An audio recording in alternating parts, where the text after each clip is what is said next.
నా కృప నిన్ను విడిచిపోదు. యెషయా 54:10. ప్రభువైన యేసుక్రీస్తు కృప చేత బలవంతుడవు కమ్ము. కృప మీ ఆత్మకు తోడైండునుగాక. సర్వకృపానిదేగు దేవుడు కొంచెము కాలము మీరు శ్రమపడిన పిమ్మట తానే మిమ్మల్ని పూర్ణులుగా చేసి స్థిరపరిచి బలపరచును. మన రక్షకుడైన యేసుక్రీస్తు నుండి కృపయు కనికరమును సమాధానము నీకు కలుగునుగాక. దేవుడు కృపగలవాడు, జాలిగలవాడు, దయగలవాడు. కృప వెంబడి కృపను అనుగ్రహించును.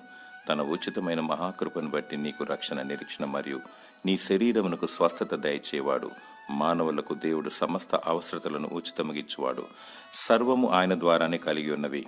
ప్రాణాత్మ దేహమునకు కావలసిన అక్కరలను మరియు పరలోక రాజ్యమును, పరలోక దీవెనలను దేవుడు నీకు అనుగ్రహించును. అడుగుడు ఇవ్వబడును. మొదట ఆయన నీతిని, రాజ్యమును వెదకాలి, అప్పుడు అవన్నీ నీకు అనుగ్రహించబడును. దేవుని కృప నిన్ను విడిచిపోదు. దేవుని స్తుతించు. దేవుడు తన కృపచేత నిన్ను దీవించునుగాక. ఆమెన్.